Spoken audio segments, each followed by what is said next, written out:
설교 제목은 살아계신 하나님입니다. 올해 초에 국민일보에서 읽은 내용인데요. 본인이 어느 내과 의사 전문의 교수인데 자기가 하나님을 믿게 된 계기, 하나님을 만나게 된 계기를 적었어요.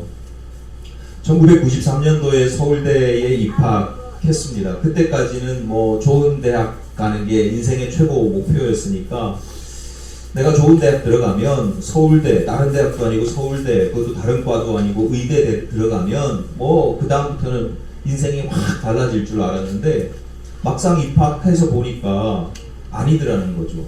대학이 자기 인생의 전부가 아닌 거예요. 그래서 이후로도 끊임없이 계속 끊임없는 경쟁을 해야 됐습니다.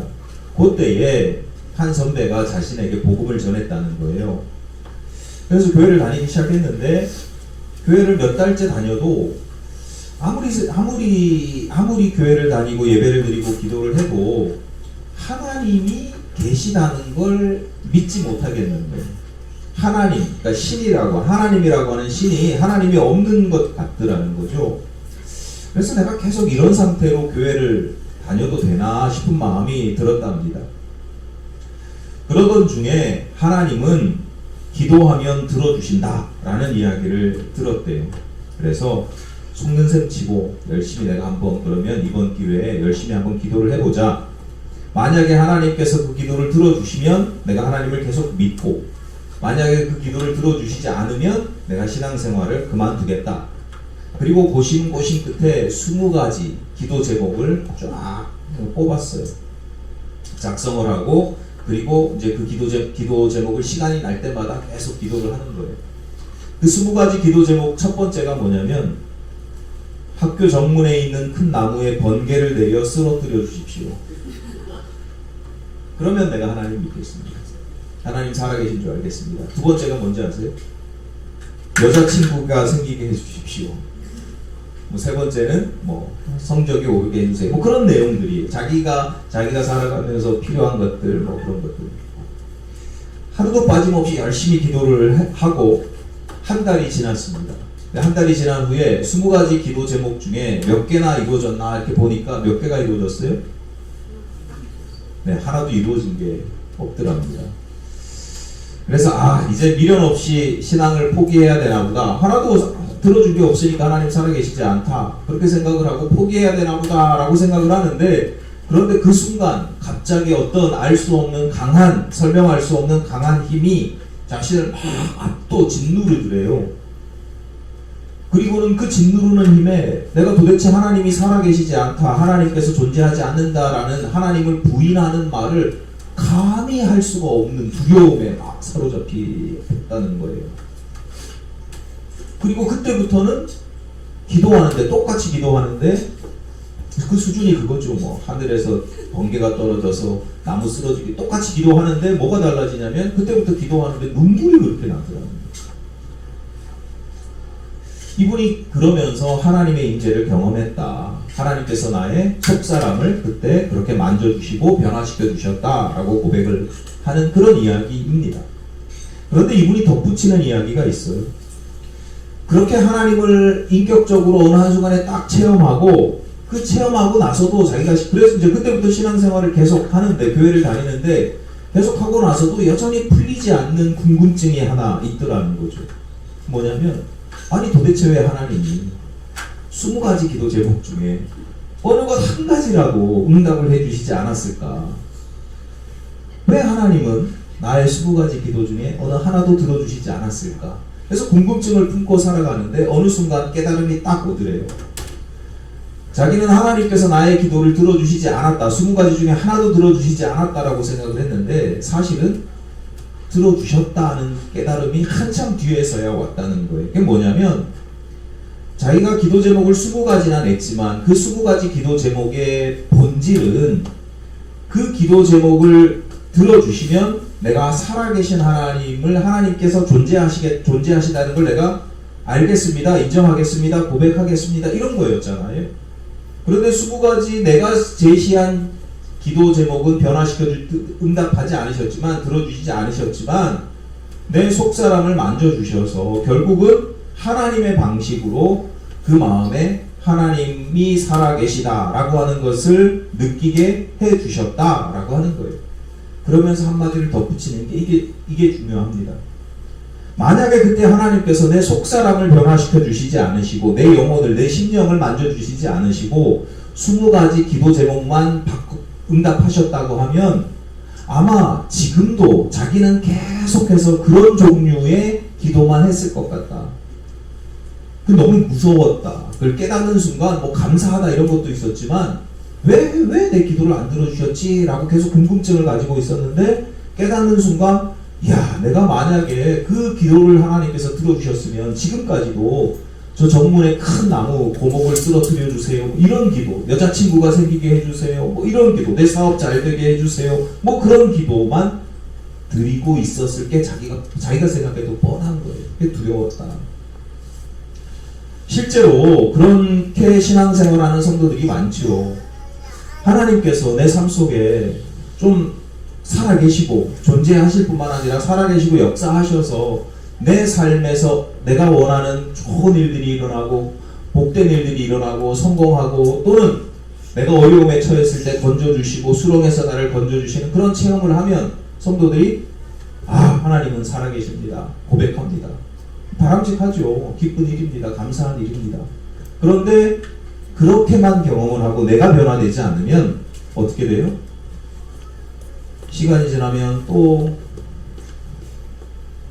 자신이 잘나서 이렇게 성취된 줄 알고 또 시간이 지나서 또 어려움이 생기면 또 그때 가서 기도하고 반복되는 패턴 속에서 기복신앙이 되는 거예요. 그게 기복신앙이에요. 기복신앙이라는 게 뭐 아주 천박하게 기도하는 게 아니라 내 삶에 정말 갈급하고 내 삶에 이게 이루어지면 하나님 살아계십니다. 내 신앙, 내 어릴 때 지금의 나의 신앙이 있도록 해준 뭐 그런 어떻게 보면 거룩한 일들 그런 일들이 쌓이고 쌓이는데 그걸 내가 신앙적으로 잘 소화시키지 않으면 그것도 다 기복신앙이 되는 거예요.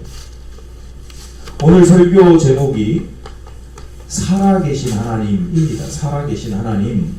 이런 고백 또는 표현을 들으면 어떤 느낌이 드세요? 살아계시다. 하나님은 살아계시다. 라고 하면 크게 두 가지죠. 하나는 뭐냐면 그럼 하나님은 죽었냐? 돌아가셨냐? 니체가 그런 얘기 했다고 하잖아요.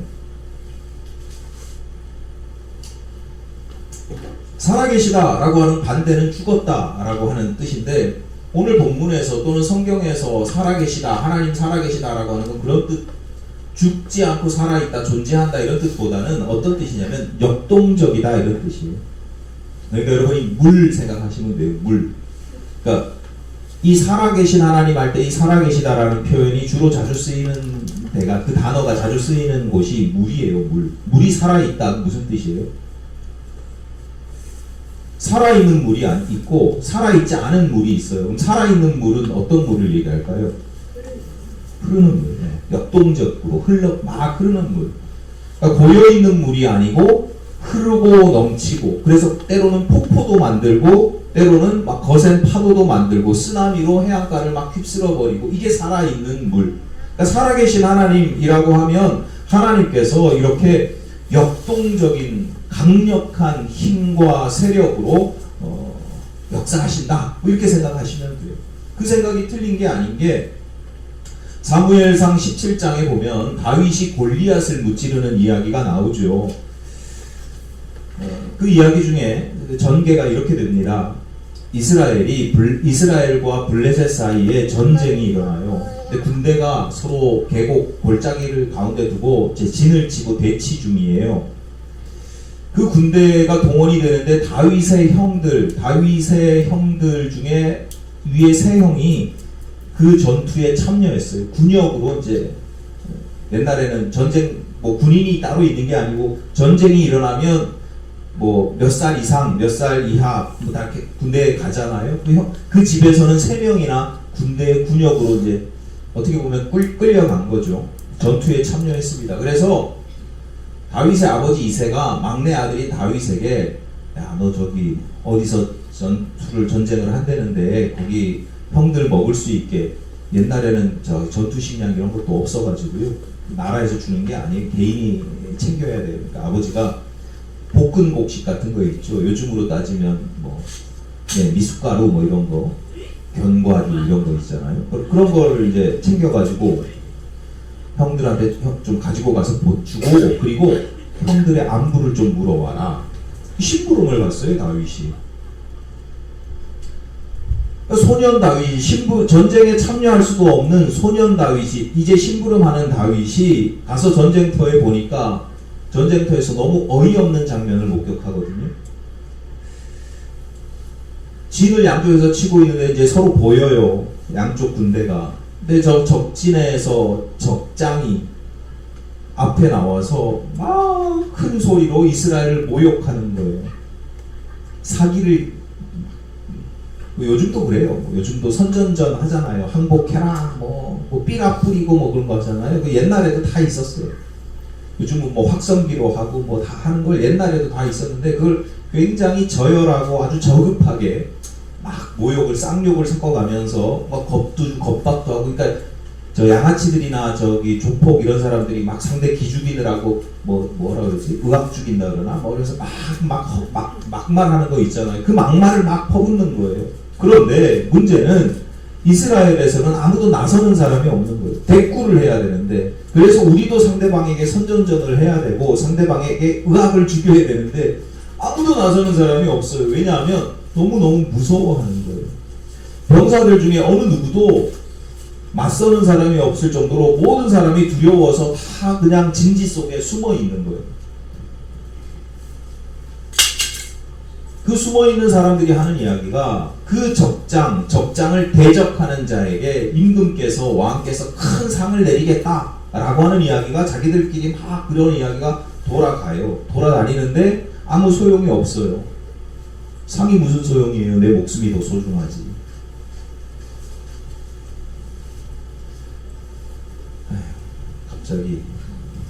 갑자기 계엄령에 동원된 군인들 생각이 나서 좀 안타까운데, 어쨌거나 사무엘상 17장 26절입니다.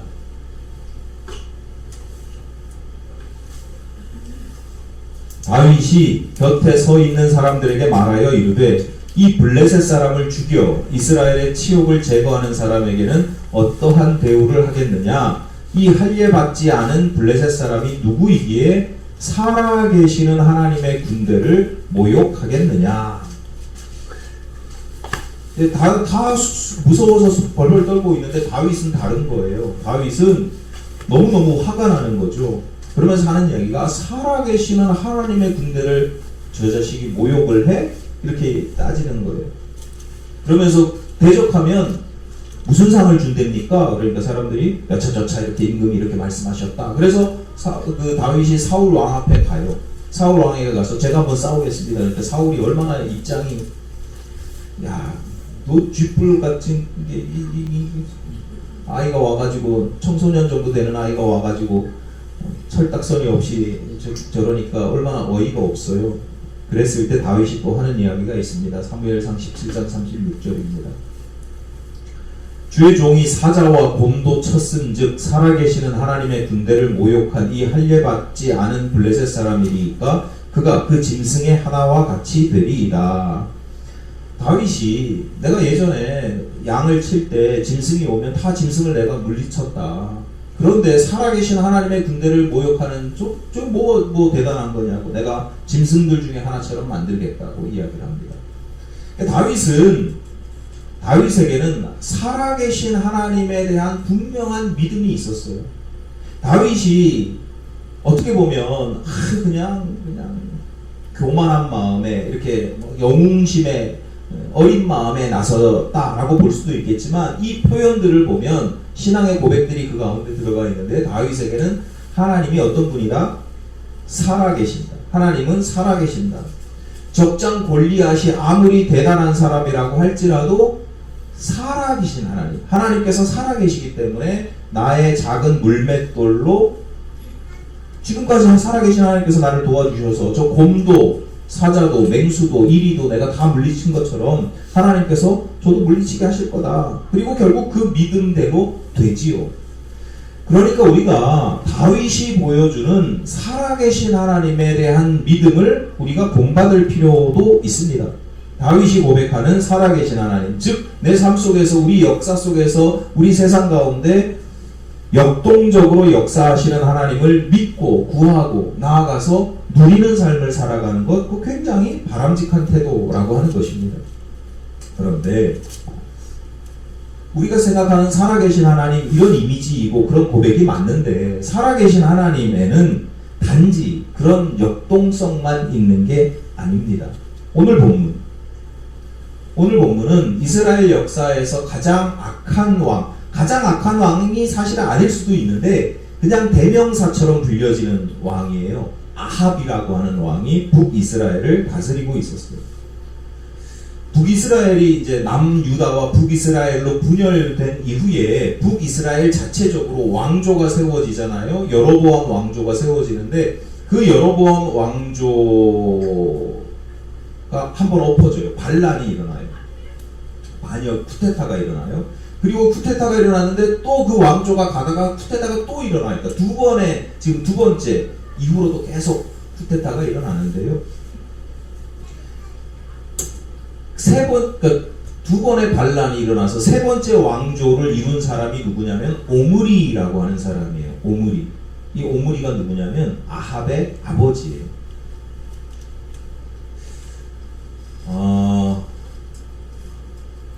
쿠데타가 일어나고 반역이 일어날 때는 그 전 왕조가 좀 문제가 있는 경우들이 있잖아요.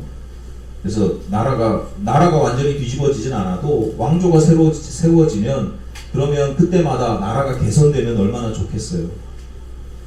나는 전의 왕처럼 안 할 거야. 그리고 막 열심히, 쉽게 얘기해서 정권이 요즘으로 따지면 정권이 바뀐단 말이에요. 한 당에서 계속 하는 게 아니라 정권이 이렇게 딱 바뀌면 바뀐 정권이 당연히 나는 이전의 정권보다 더 좋은 모습을 보이려고 당연히 애써야 되잖아요. 애쓰잖아요. 되든 안 되든, 실력이 되든 안 되든 노력한단 말이에요. 그래야 다음에도 내가 정권을 가질 수 있으니까. 그게 다 상식이거든요. 그런데 북이스라엘은 정권이 그렇게 반역이 일어나고 정권이 바뀌는데 나아지지가 않아요. 열왕기상, 그러니까 열왕기서 신명기 사관이라고 하는데, 어쨌거나 그 열왕기서에서 계속해서 하는 이야기, 강조하고 이렇게 하는 이야기가 뭐냐면 왕조가 바뀌는데 점점 더 악해지더라. 그러니까 세 번이 바뀌었으면 더 나아져야 되는데 그만큼 더 악해진 거예요. 불의해진 거예요. 그래서 점점 악해지더니 아버지 오므리를 이어서 왕이 된 아합의 시대에 이르러서는 급기야 어떤 일이 벌어지냐면 서울, 그러니까 수도 한복판에, 사마리아가 북이스라엘의 수도였는데 그 수도 한복판에 바알을 섬기는 제단을 만들어요. 그러니까 신당을 만들어요. 그러니까 몰래 섬기고 개인 집에서 섬기는 게 아니라 아예 왕이 서울 한복판에다가 바알 신을 섬기는 제단을 만들고 왕이 직접 나가서 거기서 백성들이 보는 가운데 거기서 바알에게 분향을 해요. 그럴 수도 있는 일이에요.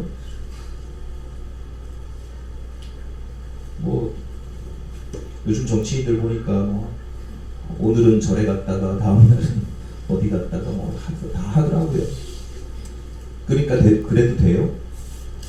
여러분이 이제 신앙생활을 좀 오래 하신 분들은 성경을 계속 읽고 이렇게 하시니까 좀 기본적으로 아셔야 될 게 뭐냐면, 이스라엘 사람들은 기본적으로 여호와 하나님을 믿는 사람들이에요.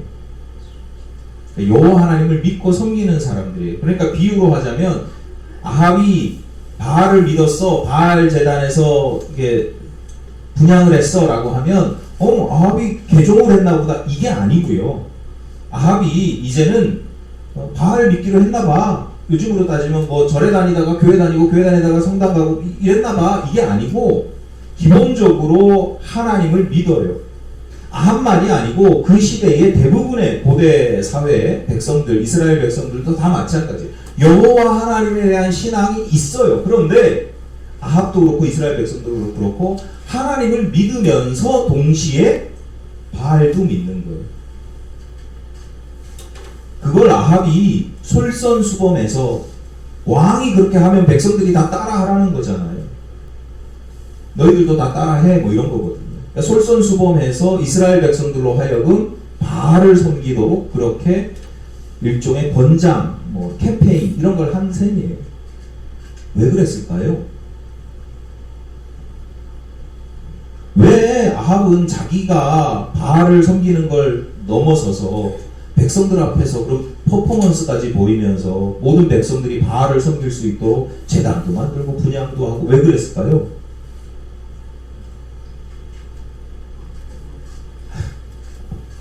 중요한 이유가 있어요. 바알은 일종의 농경신입니다. 농경신. 풍요의 신이에요. 그러니까 대부분의 고대 사회의 신들이 다 그래요. 구름과 비 뭐 이런 걸 관장을 해요. 그래서 많은 추수를 얻게 한다는 거죠. 그러니까 예나 지금이나 대부분의 우상이 그런 식이고 사람들이 우상을 섬기는 대부분의 이유가 그런 거예요. 그러니까 오늘날 우리 기독교인들이 나는 유일신 하나님만 믿어요 라고 고백하잖아요. 그러니까 기독교 신앙은 유일신 신앙이거든요. 그 유일신 신앙이라는 게 이런 의미가 있는 거예요. 그런데 나는 유일신을 믿는다고 하지만 내 내면을, 내 안에 있는 심령을 자세히 또 세밀하게 들여다볼 필요가 있어요. 구약시대에 예언서를 통해서든지 역사서를 통해서든지 구약시대에 하나님께서 분노하고 하나님을 속상하게 했던 가장 근본적인 이유가 여기에 있거든요. 하나님도 섬기면서 우상을 섬기는 거예요. 그래서 구약 성경에 보면 계속 그런 이야기가 나와요. 여호수아도 그 얘기하죠. 엘리야도 그 얘기하죠. 너희들이 언제까지 하나님과 우상 사이에 갈팡질팡하겠느냐, 우왕좌왕하겠느냐, 양다리를 걸치겠느냐. 뭐 다 결혼에 대한 비유 나오고 다 그런 게 호세아 뭐 결혼 비유도 다 그런 거예요. 본초를 두고 바람을 피고 뭐 이런 거잖아요. 다 두 다리 아니 양다리 뭐 다 그런 거거든요. 머뭇머뭇하겠느냐 이렇게 표현하지만 갈팡질팡 왔다 갔다 뭐 그런 거예요. 하나님이 차라리 하나만 선택해라 이거야. 나를 버리고 쟤를 선택하든지 나를 믿으려면 제대로 믿든지 하나만 선택해야지 니들 뭐 하는 짓이야. 가장 분노하시고 가장 속상해하시고 가장 힘들어하신 게 그거예요. 오늘날 기독교인들도 뭐 크게 다르지 않아요. 구약시대처럼 다른 종교를 믿고 그 앞에서 분향하지는 않지요. 그런데 종종 나의 필요에 따라서 돈을 믿고 사람을 믿고 신념이나 이데올로기를 믿고 지식이나 과학을 따라가고 근데 어떻게 따라가냐? 하나님을 겸하여 내가 하나님도 믿지만 때를 따라서는 하나님보다 더 우선으로 두는 경우들이 종종 있습니다. 그러니까 오늘 본문의 말씀 또는 본문의 배경에 대해서 야, 저 시대는 특별히 이상한 시대라서 특별히 악한 시대라서 아합이라고 하는 특별히 악한 왕을 만나서 저 시대가 그랬어 이렇게 보시면 안 되고 우리가 살아가는 시대 우리의 신앙 상태와 사실은 별반 다를 바 없는 그런 모습들이 그 가운데 있었다. 자, 이 시대에 하나님께서 선지자 엘리야를 세우시고 사용하십니다. 본문 1절입니다. 길르앗에 우거하는 자 중에 디셉 사람 엘리야가 아합에게 말하되 내가 섬기는 이스라엘의 하나님 여호와께서 살아계심을 두고 맹세하노니 내 말이 없으면 수년 동안 비도 이슬도 있지 아니하리라 하니라. 엘리야가 그 아합에게 가서 하나님의 말씀을 전하는 거예요. 앞으로 수년 동안 비도 없고 비가 없으면 이슬이 굉장히 중요하거든요. 일교차에 따라서 일교차가 있으니까 거기는 새벽에 이슬이 잠깐 맺히는 게 그게 식물들을 자라게 한단 말이에요. 식물이 자라야 양들이 먹고 그 양들이 먹으면 그 양의 젖을 먹고 사는 거예요, 사람들이. 근데 이때 엘리야가 아합에게 이야기를 할 때 그 하나님, 내가 믿는 하나님에 대해서 선언하는 믿음의 고백이 있죠. 여호와께서 살아계심을 두고 맹세하노니 이렇게 이야기해요. 여호와께서 살아계시다.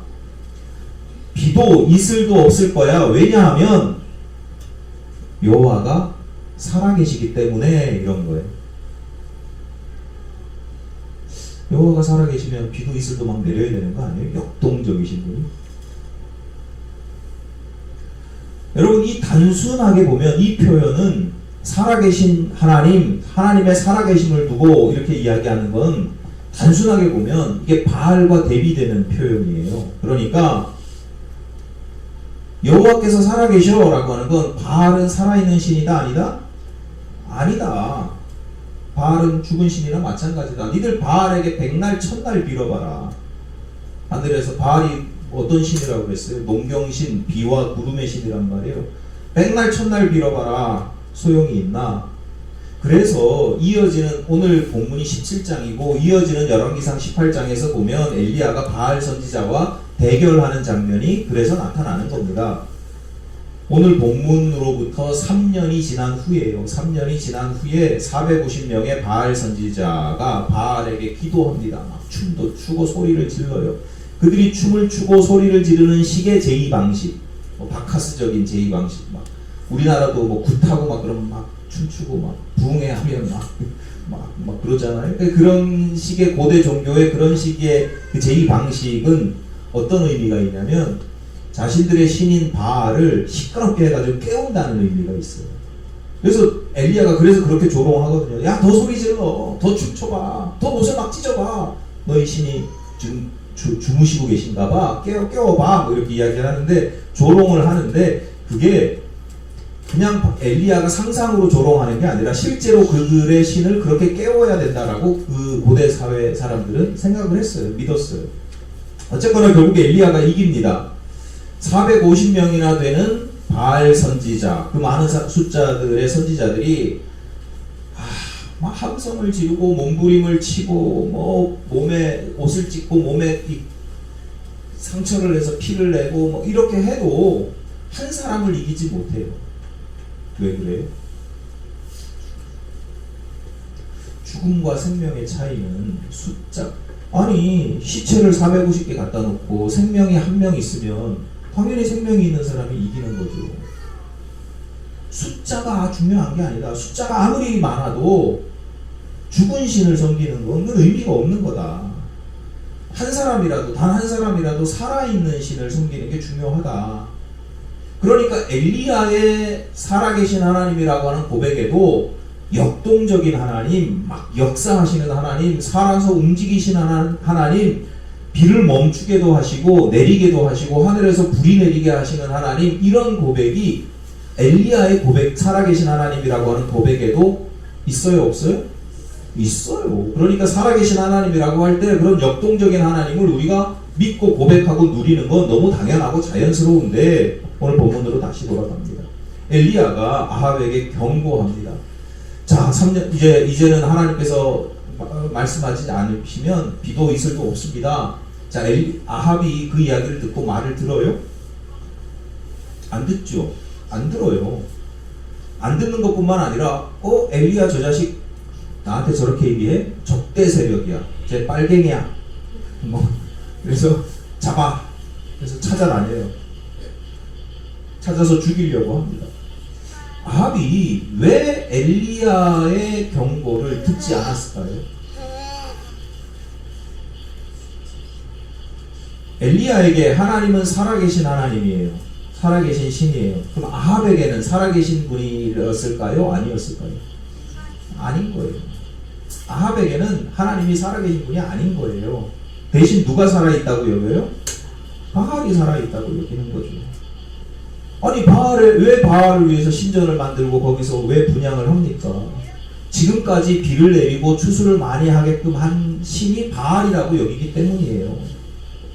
하나님께 분향하고, 내가 하나님을 믿지만 하나님께 분향하고 기도해도 하나님 비 안 내려주시기 때문입니다. 여러분, 이게 오늘날 똑같아요. 오늘날 다르지 않아요. 사람들이 왜 돈을 믿어요? 왜 돈을 추구해요? 돈이 힘이 있으니까요. 돈이 힘이 있어 보이니까요. 돈을 많이 가지고 있어봐요. 대접받지요. 돈 안 써도요. 돈 많이 가지고만 있으면 어디서 대접받아요? 사람 대접받아요. 자세한 얘기는 안 하겠습니다. 자세한 얘기를 자꾸 해야 이렇게 여러분이 이렇게 공감을 하시지만 시간상 자세한 얘기는 안 하겠습니다. 돈 있으면요, 하고 싶은 거 할 수 있고요, 하기 싫은 거 안 해도 돼요.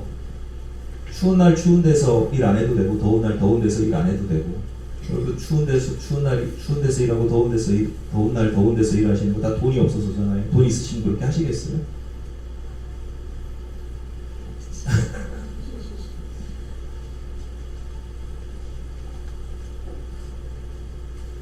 아니 뭐 5만 원짜리 살 거 10만 원짜리 사고 돈 있으면 다 뭐 그런 거죠. 100만 원짜리 사고 뭐 다 그런 거예요.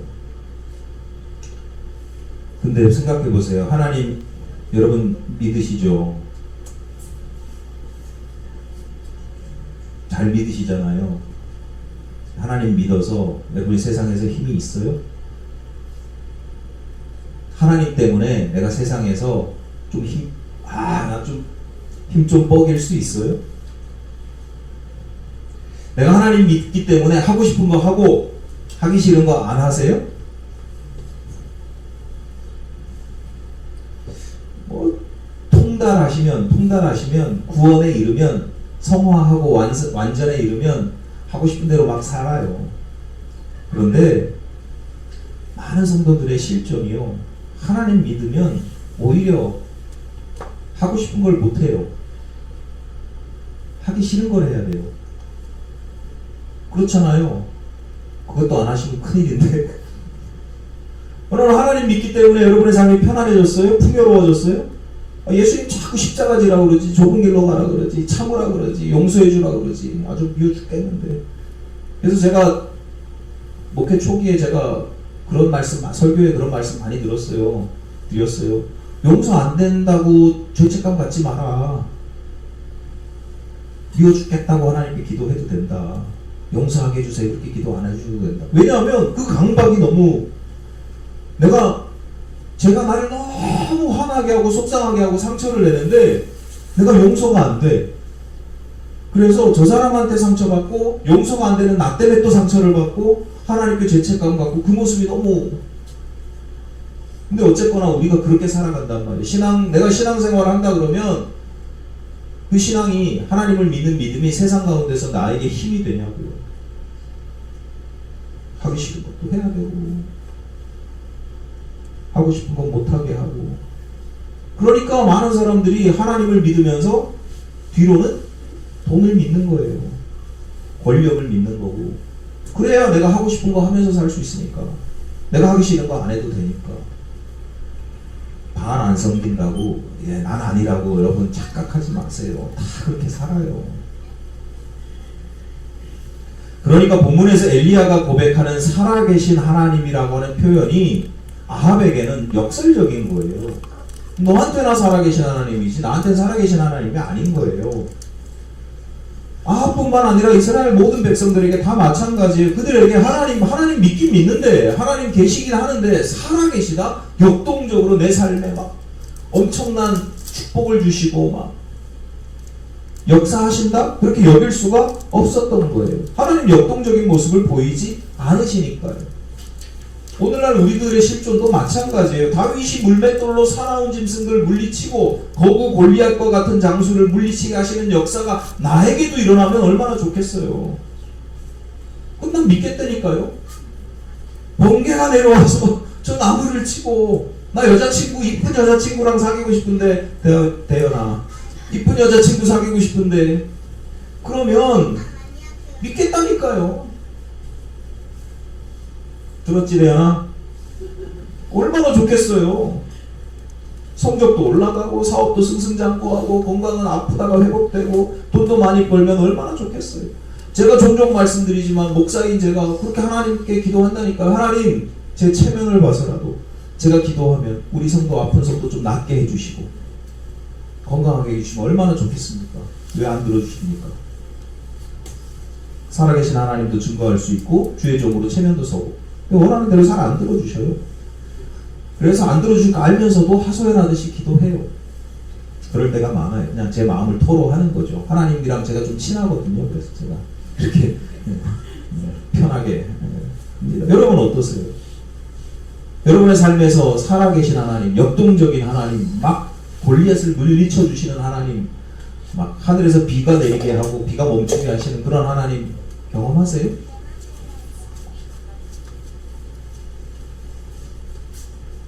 본문의 상황도 다르지 않아요. 엘리야가 내 살아계신 하나님을 두고 맹세합니다, 선언합니다 딱 해놓고는 광야로 도망갑니다. 요단강도 아니고 요단강 근처에 그릿이라고 하는 작은 시냇가, 요단강 근처에 있으면 걸리니까, 아합에게 잡히니까 그 요단강 지류 아주 작은 이름 없는 그릿 시냇가에 숨어가지고 지내요. 까마귀가 가져다 주시는, 하나님께서 까마귀를 통해서 음식을 공급해 주시니까 할렐루야 감사한 일이에요.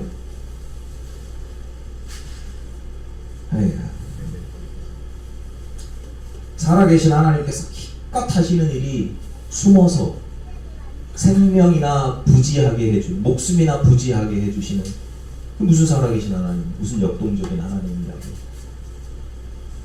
저 같으면 창피할 것 같아요.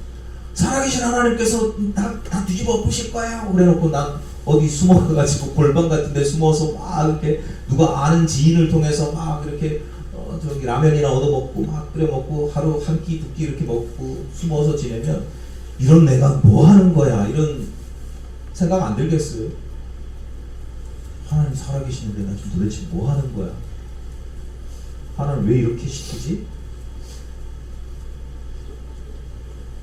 여러분, 엘리야가 살아계신 하나님이라고 고백한 데에는 그런 막 세상을 뒤엎고 하는 역동적인 하나님 말고도 또 하나의 중요한 의미가 있어요. 하나님이 살아계시다라고 하는 건 하나님의 뜻이 살아있다 이런 뜻이에요. 하나님의 뜻이. 자 보세요. 요즘 한국교회가 쇠퇴일로에 있습니다. 한국교회가 계속 지금 마이너스 성장을 해요. 이상한 모습을 보여요. 그래서 쇠퇴일로에 서 있어서 여러 가지로 분석을 합니다. 저출산, 고령화 이런 문제들도 심각하고요. 국민소득이 또 많아지면, 높아지면 또 이렇게 종교적으로는 또 그런 일들이 있어요. 또 진영에 따라서 좌경화, 어떤 사람들은 우리 한국교회가 너무 좌경화돼서 극우화돼서 그래 이렇게 이유를 들기도 합니다. 교회가 정치를 외면할 수는 없지만 지나치게 세속 정치화되는 것도 일리는 있는 것 같아요. 막 이렇게 여러 가지 요인들 때문에 교회가 이렇게 쇠퇴일로에 있다. 어쨌거나 이런 상황에서 어떻게 보면 신앙적인 자세, 바람직한 자세처럼 보이는 경우가 있어요. 저도 그런 경우를 만나죠. 목사니까 목사님들 중에 이럴 때일수록 더 기도해야 됩니다. 이럴 때일수록 더 기도해야 되고, 그 기도할 때 기도하면 들어주신다, 기도하면 변화될 거야. 어떤 믿음 때문에 그래요? 하나님은 살아계시니까. 하나님은 살아계시니까 교회가 다시 성장할 수 있도록, 부흥할 수 있도록 도와주실 것입니다. 그렇게 이야기하고 고백하고 기도하는 목사님들이 계셔요. 맞아요, 틀려요?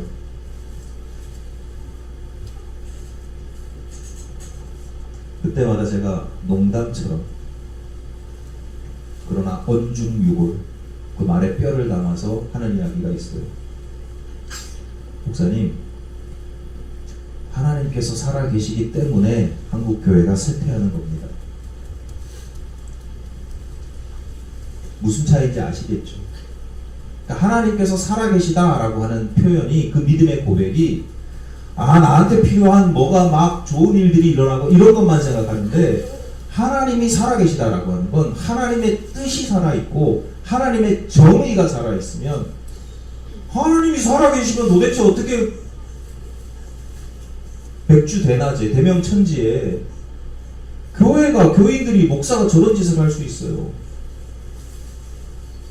하나님이 살아계시니까. 오래전에 해외 선교지에 갔다가 들었던 이야기에 현지인 교회 교인들, 현지인 교회에서 함께 간 목사님께서, 이제 어른 목사님께서 설교를 하시고 선교사님이 통역을 했어요. 통역을 너무 잘하시는 거예요. 무슨 말인지 모르겠지만 하여튼 자연스럽게 현지 말을 막 하시는 거예요. 교인들도 막 아멘 막 하고. 그러니까 예배를 마친 다음에 제가 그랬죠. 다들 그랬어요. 어떻게 이렇게 현지 언어를, 몇 년째 여기서 사용을 하시는데 현지 언어를 그렇게 잘 사용하시냐고, 통역을 이렇게 잘 하시냐 그렇게 물었더니 어렵대요. 통역이 어렵대요. 통역이 어려운 게 현지 말이 어려운 게 아니라 우리말이 어렵대요. 우리말이. 그래서 웬만하면 원고를 미리 부탁을 해서 미리 읽고 준비를 한대요. 그러면서 한 가지 예전에 있었던 이야기를 자기가 이 일을 겪고 나서부터 원고를 가능하면 원고를 달라라고 하는데 어떤 목사님이 설교를 하는데 옆에서 즉시 동시 통역을 하는데 목사님이 설교하는 중에 두 팔을 높이 들고 큰 소리로 이렇게 외치셨답니다. 시퍼렇게 살아계신 하나님이 시퍼렇게를 어떻게 번역을 해요? 시퍼렇게 살아계신 하나님이 그러는데 이거 어떻게 번역해야 될지 모르겠더래요. 당황스러웠대요. 여러분에게 살아계신 하나님은 어떤 모습이에요? 골리앗을 쓰러뜨리는 하나님, 죽을 병을 고쳐주시는 하나님, 멀쩡하게 내리던 비를 멈추게 하시고 또 다시 내리게 하시는 그런 모습도 있죠. 그런데요, 살아계신 하나님에는요, 시퍼렇게 살아계신 하나님도 있어요. 이렇게 제가 표현을 해서 그렇지, 요한계시록의 표현에 따르면 불꽃 같은 눈동자 우리를 탁 지켜보고 계십니다. 눈부셔지고 내 촛대를 거두어갈 거야. 불꽃 같은 눈동자로 나를 주목하시는 하나님이 계시다고요. 잘못하면 야단치고 혼내고 징계하시는 모습입니다. 지 잘났다고 지 맘대로 살아가던 아합에게 그리고 이스라엘 백성들에게 하나님이 눈을 시퍼렇게 뜨고 계시는데 살아계시는데 어떻게 니들 지금 이렇게 살아가냐. 그 살아계신 하나님이에요. 오늘날 많은 성도들이 자신의 필요에 따라서 살아계신 하나님, 역사하시는 하나님을 구합니다. 얼마 전에 어느 탄핵 반대 집회에서도 어느 정치인이 기도하는데 살아계신 하나님께 부르짖으며 기도하는 뉴스를 제가 봤어요. 저분에게는 살아계신 하나님이 시퍼렇게 불꽃 같은 눈동자로, 시퍼런 불꽃 같은 눈동자로 이렇게 주목하시는 하나님의 모습은 고백은 없는 것 같다, 이런 생각이 들었어요. 우리도 다 마찬가지 아니겠어요? 내가 필요한, 내가 좋아하는 살아계신 하나님만 찾지 마시고요. 하나님께서 살아계시기 때문에 주의 뜻이, 주의 정의가, 주의 나라가 이 땅 가운데 온전히 이루어지기를 기도하고 꿈꾸는 그런 성도의 삶을 사는, 먼저 나를 통해서 그 살아계신 하나님의 뜻이 이루어지고 증거되기를 구하는 그런 거룩한 성도로 살아가시기를 간절히 바랍니다.